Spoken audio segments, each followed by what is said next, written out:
शांति दूत की सुन लो वाणी, शांति दूत की सुन लो वाणी, शांति दूत की सुन लो वाणी, शांति दूत की सुन लो वाणी, शांति दूत की सुन लो वाणी, शांति दूत की सुन लो वाणी। रहेगा नहीं किसी नैन में पानी। और आप बड़े भाग्यशाली हैं। भगवान जब असीम अनुकंपा करते हैं, ये मास तो वैसे ही बहुत पवित्र मास है, और इस पवित्र मास में आप भगवान की कथा जो श्रवण कर रहे हैं, ये अपने आप में बहुत ही सुंदर कार्य।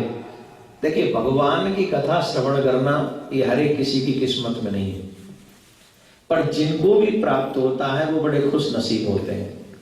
और फिर भी अपने देश से इतना दूर बैठकर अगर भगवान की कथा सुनने को मिले तो ये छोटी बात नहीं है। अपने देश से आप कितनी दूर बैठे हैं, और इतना दूर बैठकर अपने देश से दूर रहना ये अपने आप में एक सजासी ही है। अपनों से दूर रहना, अब सारे तो आपके अपने लोग यहाँ आ नहीं गए, कुछ लोग जिनको जो अपने आसपास के भी नहीं, हम उनको अपना मानकर बैठ जाते हैं कि ठीक है अब यही हमारे अपने हैं, उन्हीं के साथ में हम अपना पूरा जीवन निकाल देते हैं। लेकिन मैंने पर्सनली एक्सपीरियंस अनुभव भी किया। मैं तो अभी इतने दिन के लिए पहली बार निकला हूं, तो मुझे ही कितना कई बार फील होता है कि यार इतने दिन आप तो पूरा जीवन रह लेते हो, कभी कभी तो हम पे दिन काटना मुश्किल हो जाता है। सच्ची बता रहे हैं, हम हमसे दिन नहीं कटता है। आप लोग तो काट लेते हो, आप पे तो काम है, आप तो भाग जाते हो, ये करते हो, पर हम पे तो काम ही 2 घंटे का है। और इसके बाद जो पूरा दिन है, इसको काटना हमारे लिए अब थोड़ा, क्योंकि समय भी हो गया भारत से आए हुए, अब थोड़ा इतना समय हो गया है कि फील भी होता है। पर फिर भी मैं आपको दाद दूंगा कि हमसे थोड़े दिन नहीं कटते, आपने तो अपनी पूरी जीवन ही काटने का निर्णय कर लिया। मैं आप सबसे एक ही आग्रह करूंगा, आप भाग्यशाली हैं कि अपने देश से दूर रह के भी कथा सुन रहे हैं, लेकिन इसको सिर्फ श्रवण ही मत करना, ऐसे जीवन में उतारना। क्योंकि जब आप इसे अपने जीवन में उतारेंगे तो ये कथा ज्यादा प्रभावशाली हो जाएगी आपके जीवन में, तब ज्यादा सुंदर प्रभावशाली रहेगी और प्रभाव रहेगा, मुझे ऐसा लगता है। मैं जितनी भी शरीर से कोशिश होती है हम करते हैं कि आपको कथा श्रवण करा दी जाए, और जितना अधिक आप सुन सकें, जितना आनंद आप ले सकें भगवान की कथा का, उतना ही हमारे लिए, आपके लिए, हम सब के लिए सुंदर है और मंगलकारी है। लेकिन हर किसी को हर चीज तो नहीं मिलती ना। जो भी मिल जाए, जितना भी मिल जाए, हमें उसमें संतुष्टि रखनी चाहिए। एक चीज जो मैं आज आपसे कहना चाहता हूं, अपने क्रोध पे कंट्रोल करें। मैंने आपसे कहा अपना क्रोध आपको कंट्रोल में रखना है। और क्रोध कंट्रोल में कैसे होगा महाराज? जब तक आप परमात्मा का स्मरण नहीं करेंगे, जब तक आप परमात्मा का चिंतन नहीं करेंगे, तब तक, जब तक आप भगवान की कथा नहीं श्रवण करेंगे, हर दिन नियम नहीं बना ले, संकल्प न बना ले कि हमें भगवान के दर्शन करना ही है, तब तक आप अपना क्रोध कंट्रोल में नहीं कर सकते। क्योंकि ये ऊर्जा, ये शक्ति हमें सिर्फ परमात्मा के भजन से मिलती है कि हम इस क्रोध को कैसे कंट्रोल में कर सकते हैं। मैं आपको जो आज एक बात बताने जा रहा हूं, क्रोध ही आज मैंने क्यों चुना, क्योंकि क्रोध में व्यक्ति कई बार ऐसे डिसीजन लेता है जिसका ओर छोड़ नहीं होता। कई बार क्रोध में हम ऐसे डिसीजन लेते हैं जो सत्य से बहुत दूर होते हैं, बहुत परे होते हैं, बहुत ज्यादा दूर होते हैं। और हम क्रोध में ऐसे डिसीजन ले लेते हैं जो हमारे खुद के लिए दुखदाई होते हैं और हमारी वजह से हमारे परिवार के लिए दुखदाई होते हैं। विशेष तौर पर क्योंकि इस समय फेसबुक के माध्यम से भी काफी लोग सुनते हैं जो कथा यहाँ होती है सिर्फ आप ही लोगों के लिए नहीं होती है, फेसबुक पे पूरी दुनिया इसको देखती है। विशेष तौर पर मैं यंग बच्चों से भी एक बात कहना चाहूंगा कि जब आप क्रोध की वजह से कोई डिसीजन लेते हो तो हो सकता है कई बच्चे बहुत गलत डिसीजन लेते हैं, उसका प्रभाव सिर्फ आप पे नहीं होता, आपके पूरे परिवार पे होता है। कोई भी डिसीजन लेने से पहले आप सर्वप्रथम उसका गहन चिंतन करें, अकेले बैठकर भगवान का भजन करें, परमात्मा से पूछें कि मुझे क्या करना चाहिए, मैं क्या करूं और क्या न करूं। क्यों क्रोध में लिया हुआ कोई भी स्टेप आपको दुखदायी बना सकता है, आपको दुख में घेर सकता है, आपको मुसीबत में घेर देता है। और कई बार वो सत्य नहीं होता जो हम सोचते हैं, कई बार सत्य वो भी होता है जिसको हम जानते भी नहीं और जिसको बिना जाने हम लोग समझ बैठते हैं कि यही है, और फिर हम क्रोध कर बैठते हैं। और उस क्रोध में सबसे बड़ी बात तो क्या होती है, क्रोध में व्यक्ति अपना आपा खो देता है, भला बुरा सोचना वो बंद कर देता है। आपने देखा होगा जो व्यक्ति क्रोध करता है ना वो बड़ी जोर जोर से चीखता है, देखा कि नहीं? आधी से ज्यादा शक्ति वो अपने आप को ही जलाने में निकाल देता है। क्रोध ने किसी का भला किया नहीं है, क्रोध किसी का भला करेगा नहीं। सबसे पहले तो जो परिस्थिति है उनके ऊपर आप ये चिंतन करिए कि ये परिस्थिति हुई क्यों, उनके बारे में सोचिए, उनके बारे में समझिए। क्रोध में इंसान ऐसे कदम उठा देता है कई बार, और भगवान से तो दूर रहता है। जो व्यक्ति क्रोधी होता है वो भगवान के पास नहीं जा सकता। भगवान दो ही चीजों से तो पहले सबसे पहले कहते दूर रहो, फिर से बोले काम से, क्रोध से, इन दो से दूर रहो। यही तुम्हारे सबसे बड़े शत्रु हैं। काम क्रोध से थोड़ा दूर रहोगे तो मेरे पास आ सकोगे। आज का यंगस्टर या आज का कोई भी व्यक्ति, बुजुर्गों को भी कम क्रोध नहीं आता है। और क्रोध में हम लोग ऐसे ऐसे काम करते हैं जो हम लोगों के लिए दुखदायी होता है। क्रोध में सबसे पहले अपने आप को शांत रखें और समझें। मैं इसके ऊपर एक कथा आपको सुना रहा हूं। मैंने बचपन में हमारे, जब हम बच्चे थे तब हमें सुनाया करते थे कथा। है तो विचित्र सी कथा पर सटीक बैठती है आज के इस समय पर। एक शिकारी था, उसके पास एक कुत्ता था, स्वान था, डॉगी शिकारी था। और वो डॉग जो था, वो स्वान जो था, बड़ा स्वामी भक्त था, बहुत बड़ा स्वामी भक्त था। जो स्वामी चाहता था, जो स्वामी उनके चाहते थे वही वो करते थे। एक क्षण भी वो नहीं विपरीत दिशा में नहीं काम करते थे। जो स्वामी ने कह दिया, जो मालिक ने कह दिया, जो बॉस ने कह दिया, बस। इंग्लिश में कहावत है ना, बॉस इज ऑलवेज राइट। वैसे जो दास है उनकी ड्यूटी यही है, बॉस इज ऑलवेज राइट। जो बॉस कहे वही, अगर जॉब करनी है तो। हमारे हिंदी में कहते हैं नौकरी क्यों करी। हम जब बच्चे थे ना तब निकल गए थे, तब कई बार ये सुनने को मिला था कि नौकरी क्यों करी, बोले गर्ज पड़ी तब करी। मालिक ने तो नहीं कहा ना मेरे यहाँ की नौकरी करो, हम ही कहे कि साहब हमें नौकरी दे दो, क्योंकि हमें जरूरत थी, हमारी गर्ज थी। तो हम मालिक के पास गए, साहब हमें नौकरी दे दो। अब हम मंदिर में जाते हैं या हम संसार में आए हैं तो क्यों आए, बोले हमारी गर्ज है, हमें परिवार चाहिए, हार चाहिए, व्यवहार चाहिए, सब चाहिए। तो बात अभी क्रोध पे चल रही है। वो स्वान, वो डॉग, वो कुत्ता बहुत स्वामी भक्त था। आजकल तो लोग भी स्वामी भक्त नहीं रहे। आजकल तो सबसे पहले धोखा ही स्वामी को देते हैं, नहीं? हाँ या ना? यहाँ अभी माहौल थोड़ा मैंने सुना अच्छा है। हमारे कपूर साहब की गाड़ी को कोई बाहर खड़ी को ठोक गया, बाहर खड़ी गाड़ी को कोई ठोक गया और इनको पता भी नहीं। वो आता है बाहर से, पुलिस बुलाता है, पुलिस बुला के कहता है, इनकी बेल बजाता है, बेल बजा के कहता है हमने आपकी गाड़ी ठोक दी है, अब आप बताओ क्या करना। गजब का आदमी हो भाई, बुला के कह रहा है कि हमने आपकी गाड़ी ठोक दी, आपका कोई कसूर नहीं, मैं लिख के दे रहा हूँ, सारी गलती मेरी है। वाह, राम राज्य भैया। हमारे यहाँ तो सामने से ठोक के कहते तूने ठोकी है, सामने से ठोक के कहते कि तूने ठोक दी। और वहां उसको पता भी नहीं कि मेरी गाड़ी को कौन ठोक गया। और उसके बावजूद भी सामने से आके पुलिस बुलाया, उसने सब लिखा। वाह भाई, मैं तो कहूंगा अच्छा है, भगवान सभी मानवों को ऐसा बनाए। और यहाँ एक और अच्छी बात है, यहाँ ठोक के लड़ते नहीं है, वो साइड में खड़ा हो जाता है, वो साइड में खड़ा हो जाता है, और हाँ भैया दोनों पुलिस बुला लो आराम से। हमारे यहाँ तो छिप जाए, बस छिप जाए, जिनकी गाड़ी छिपती है वो न लड़े गए, तो बस देखने वाले ठोकते हैं। जो वहां खड़े जिनका कुछ भी नहीं बिगड़ा अभी, उनका भी कुछ गया भी नहीं, वो ठोकते फिर उसको, तुमने तेरी हिम्मत कैसे हुई। बाप रे बाप, हॉस्पिटल जाना पड़ता है, और कई तो जा भी नहीं पाते, बीच में राधे राधे नहीं। ये यहां से एक भी चीज, वो पब्लिक का गुस्सा, वो गुस्सा भी उतना जायज नहीं है।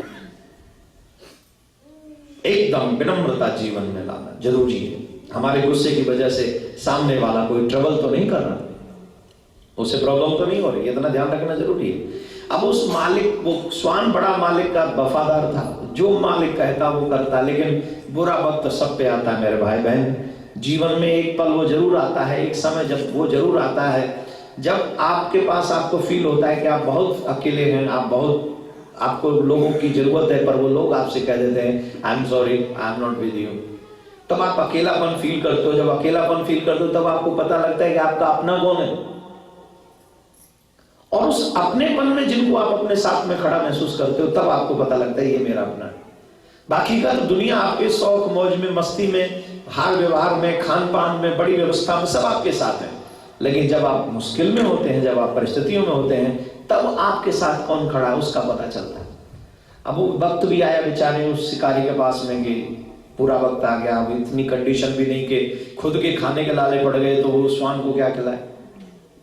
तो एक व्यापारी के यहाँ वो शिकारी गए, और व्यापारी से कहा कि भाई देखो ये मेरा श्वान बहुत वफादार है, इस श्वान को तुम अपने पास में रख लो, इसके बदले में मुझे कुछ दे दो, और जब मेरे पास ये धन आ जाएगा तो मैं अपने श्वान को वापस ले जाऊंगा। बोले वफादार है? बोले बहुत वफादार है। सही बात है, बोले बहुत वफादार है। ठीक है,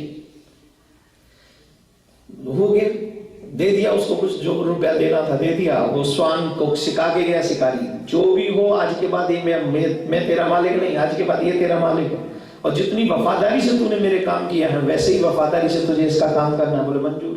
उसने भी हामी भर दी, और वो पूरी तन्मयता के साथ उसके सेवा में लग गया श्वान।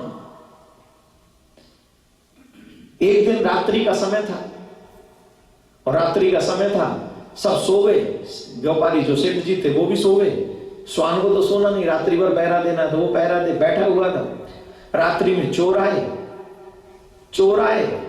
तो श्वान तो चोरों को देख के अपनी आवाज निकालता है, उसने आवाज नहीं निकाली, चुप देखता रहा। चोर आए, सामान उठाया, माल उठाकर चलते बने। श्वान उनके पीछे पीछे गया, उनके पीछे पीछे जाकर देखता है क्या करते हैं। वो डर के मारे अपने घर नहीं ले गए सारा सामान, तो एक जंगल में जाके उन्होंने गड्ढा खोद के उसमें गाड़ दिया। पहले तो ऐसे खोदे, पर तिजोरी थोड़ी होती थी गोदरेज की, पहले कोई लॉकर थोड़ी होते थे, ऐसे गाड़ देते थे। धरती में सारा सोना दौलत सारी धरती में रहती थी, गाड़ दिया। और सुबह वो सेठ जी उठे तो वहां शोर शराबा हो गया, माल वो नहीं है, धन चोरी हो गई, चोरी हो गई, चोरी हो गई, हमारा पैसा कहाँ गया, हमारा धन कहाँ गया, ये सब शोर। अब वो सब व्यापारी वो जो था वो गुस्सा कर रहा है श्वान पे कि तू कैसा एक वफादार है, तुझे नहीं पता चला, मैंने तुझे पैसे दिए तेरे मालिक को और तुझे रखा और तू कुछ नहीं किया।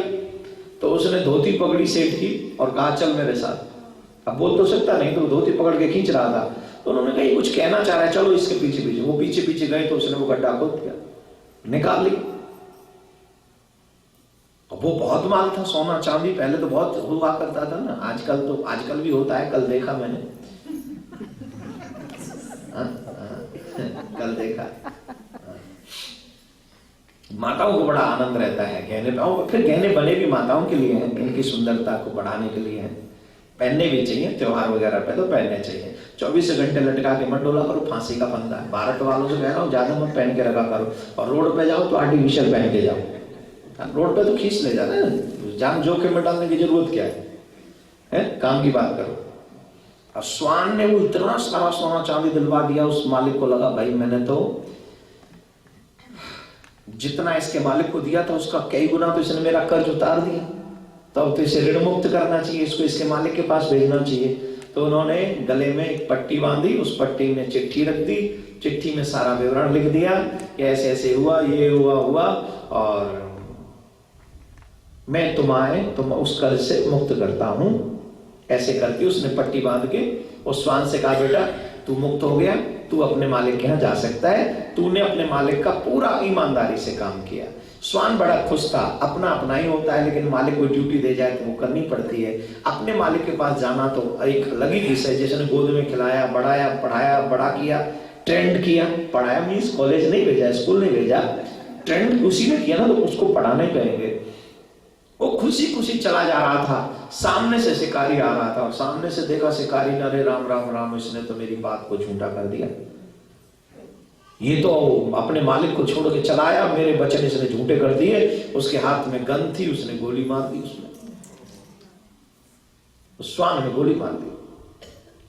और जैसे श्वान में गोली मार दी, श्वान कितनी देर का हो तो समाप्त हो गया। अब श्वान के पास वो शिकारी गया और शिकारी ने जब जाके वो चिट्ठी पढ़ी तो उसे अपनी गलती का एहसास हुआ और वो फिर फूट फूट के रो रहा था कि मेरे जिस श्वान ने मेरी इतनी मान सम्मान बात का रखा और जिसकी वजह से मेरा मान सम्मान बढ़ गया, मेरा कर्ज उतर गया और मैंने बिना सोचे क्रोध में आकर इसको गोली मार दी और मैंने अपना एक सबसे बड़ा विश्वासी पात्र तो खोया ही, साथ में एक जीव हत्या भी अपने हाथ लगा दी। ये कब हुआ? क्रोध की वजह से। ये क्यों हुआ? बिना सोच की वजह से। आपको मारना ही था तो पहले पूछ तो लेते उससे, पहले समझ तो लेते कंडीशन क्या है। आप कंडीशन को जाने बगैर सामने वाले को दोषारोपित कर दो और डिसीजन भी ले लो, ये तुम्हारी गलती है। क्रोध में ली हुई डिसीजन आखिरकार बहुत गंदे और दुखदायी साबित होते हैं। इसलिए किसी भी वजह से तुम्हें अगर सामने वाले पर क्रोध आ रहा है तो दो काम जरूर करिए। पहले तो अपना क्रोध ठंडा करिए, उसी वक्त डिसीजन मत लीजिए, और डिसीजन लेना ही हो तो एक बार सामने वाले से पूछिए कि तूने ऐसा क्यों किया। वैसे तो क्रोध पे विजय प्राप्त भगवान का भजन ही करा सकता है। ये बात आज मुझे आपको विशेष तौर पे यंगस्टर्स को सुनानी इसलिए थी क्योंकि आजकल हम सब में सबसे ज्यादा अगर किसी चीज की मात्रा है तो वो क्रोध की मात्रा है। बात बात पे बच्चे माँ बाप पे गुस्सा करते हैं, बात बात पे लोग अपने फ्रेंड्स पे गुस्सा करते हैं, बात बात पे इवन भगवान को भी नहीं छोड़ते, उन पे भी गुस्सा करते हैं। तो आप क्रोध करिए, लेकिन क्रोध की वजह तो पहले समझिए। और कहीं ऐसा ना हो कि बिना सोचे समझे अगर आप क्रोध करें, तो हमारे यहाँ कहते हैं ना, बिना विचारे जो करे सो पाछे पछताए, काम बिगाड़े आपनो जग में हो जसाए। बिना सोचे समझे कोई आप क्रोध करोगे, कोई काम करोगे तो आपकी हंसी होगी। आप बेवजह क्रोध कर रहे हैं, क्रोध किया, उसको कैसे किया जाए, उसको कंट्रोल कैसे किया जाए। और फिर आप क्रोध कर भी रहे हो जिसकी वजह कोई आपको नहीं पता, पहले वजह पता करो, डिसाइड करो कि भाई। अब वो बेचारा श्वान से पूछ लेता तो न तो खुद को रोना पड़ता और न उस श्वान को जान से जाना पड़ता।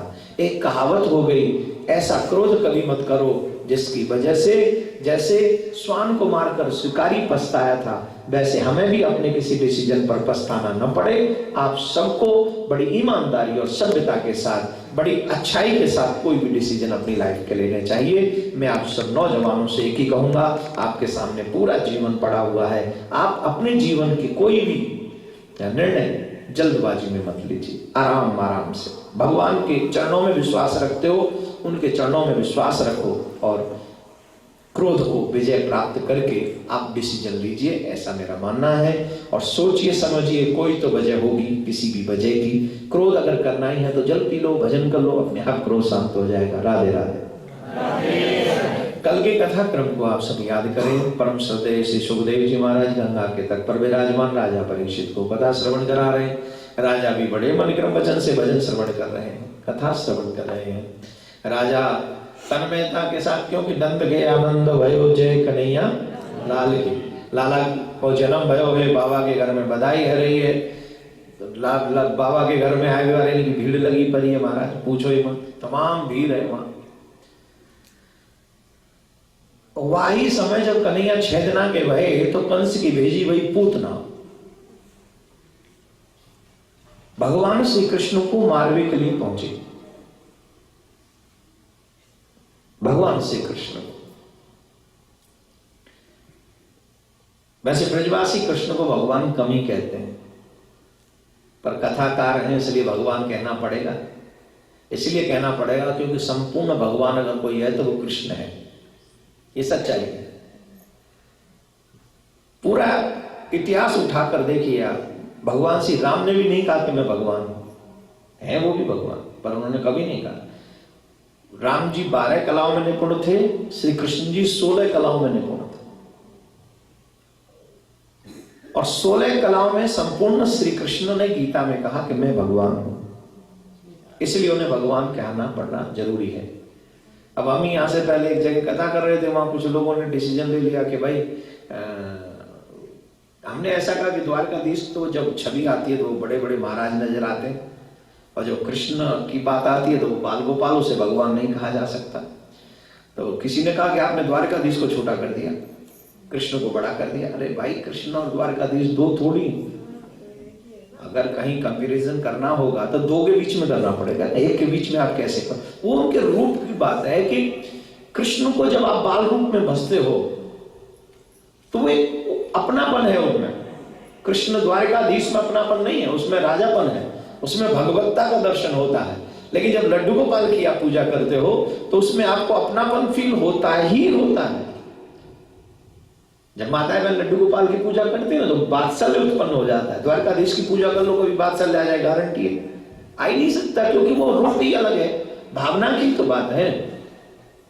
तो बंधु, पूतना पहुंची कृष्ण को जहर पिलाने के लिए, अपने स्तन से कालकूट विष लगाकर गोविंद को समाप्त करना चाहती है। जिसके इशारे से सारे संसार का सृजन होता है, भला इस संसार में उसे कौन दुख पहुंचा सकता है। जिसके संकल्प मात्र से, जिसके इशारे मात्र से संसार में प्रलय हो जाती हो, भला उन्हें कोई क्या कष्ट पहुंचा सकता है। ये जीव के बस की बात नहीं है बंधु, जीव उतना नहीं समझ पाता, बिकॉज हम लोग उतने एबल नहीं हैं, इस लायक नहीं है कि हम कृष्ण को समझ सकें। कृष्ण को समझने के लिए बहुत बड़ी पावर चाहिए, शक्ति चाहिए। बड़े बड़े ऋषि मुनि ज्ञानी वेदांती एवं ब्रह्मा भी नहीं समझ सके। ब्रह्मा आए वृंदावन, बालक बच्चे चुराए, अभी सुनाएंगे आज हम आपको एक कथा। ब्रह्मा जी भी नहीं समझ सके भगवान श्री कृष्ण को, तो हमारी और तुम्हारी तो बुद्धि बहुत तुच्छ है, और तुच्छ ही नहीं है, बहुत गिरी हुई है, फिर हम लोग कैसे समझ सकते हैं उनको। अब पूतना चाहती है कृष्ण का वध करना, कालकूट विष लगा के। देखिए, जितनी भी भगवान श्री कृष्ण की महाराज से पहले लीला है, उनमें सब में साबित होता है कि वो भगवान है। एक तो होता ना, मैंने उस दिन भी कहा था कि मैंने कह दिया मैं भगवान हूं और आप लोग पूजने लग गए भगवान हो, कुछ किया धरा है नहीं, भगवान हूं। आजकल कलयुग में ऐसे भगवान घूम रहे, कुछ करते धरते हैं नहीं, बोले मैं भगवान हूं, मुझे पूजो, मैं गुरु हूं, इसका मतलब थोड़ी ना मैं सबसे कह दूं मैं भगवान हुआ, मेरी पूजा करो। हाँ, मंत्र देना मेरा काम है, मेरी जिम्मेदारी है। ठाकुर ने मुझे मंत्र देना अधिकार दे दिया है, तो इसका मतलब है कि मैं उनको सही दिशा का दर्शन कराऊं, कि मेरा काम है आपको ठाकुर से जोड़ना। मेरा काम ये नहीं है कि आपको अपने पास बैठा के रखूं और सिर्फ गप्पे हाँकता रहूं, अपनी पूजा करवाता रहूं, अपने ही सारे काम करवाता रहूं, भगवान के संदर्भ में आप जानने की कोशिश करो, मैं आपको कह दूं गुरु साक्षात परब्रह्म। अरे यार, ये तुम कहो तो अच्छी बात है गुरु साक्षात परब्रह्म, पर मैं ही बोलता रहूं कि मैं ही गुरु भगवान हूं, ये बहुत बड़ी गलती है।